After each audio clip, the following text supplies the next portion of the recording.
guys, and welcome back to my channel. Today I'd like to talk about the top 5 most surprising things I found out when I transitioned to living my everyday life as a woman. Now some of these things you might find surprising, some of the things you might not. I'm sure to a lot of women out there, they're like, yeah, we knew that all along. But you know what? When you're living your everyday life as a guy, you don't know these things. So number 1 on that list is how gross women can be.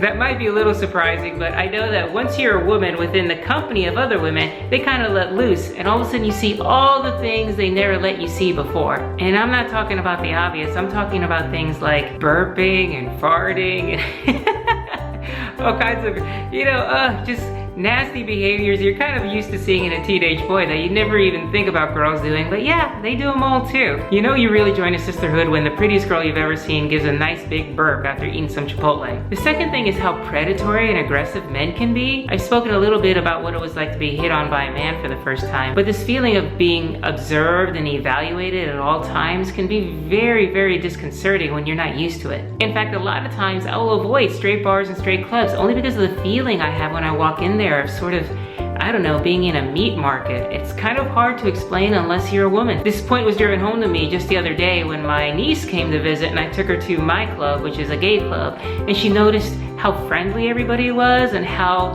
relaxed she seemed, and it was because most of the guys there didn't want anything to do with her.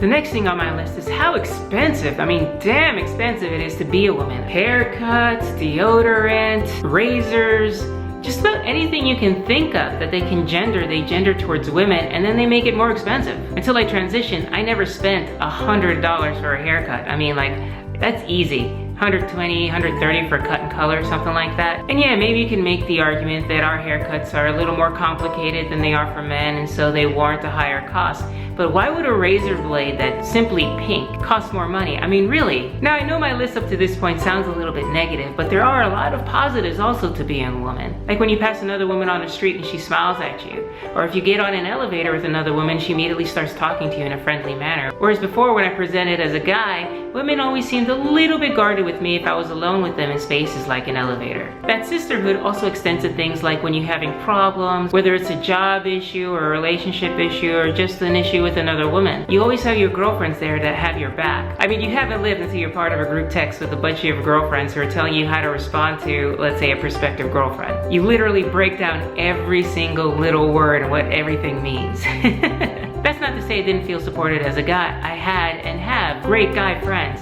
It's just like a different style. Like guys often will use humor to kind of diffuse tense situations or really deep emotional feelings. You still have them, you just don't talk about them as much. And the last point is a little embarrassing for somebody that considered themselves all for women's equality. And that is that I underestimated how strong women are. And when I say strong, I mean in every arena you can possibly think of. Like I play softball now, and I've been at some tournaments where I've seen some women's teams that are just unbelievable. And I think to myself, wow, I would put that team up against any of the guy teams I ever played with. But also women are just emotionally so powerful. And by that I mean they're not afraid to show them, they're not afraid to cry. And just because a woman cries doesn't mean she's weak. It means that she's able to face those things head on and continue. And I've heard some stories that guys would never ever believe. Stories of abuse, stories of neglect, stories where we're told we are less than, but we continue on and keep fighting. So to all the ladies out there, the ones who were fortunate enough to be born that way or got there by the scenic route like me, and the guys who support them, I just want to say I'm so glad to be a part of the sisterhood now. On that note, I'll see you next week.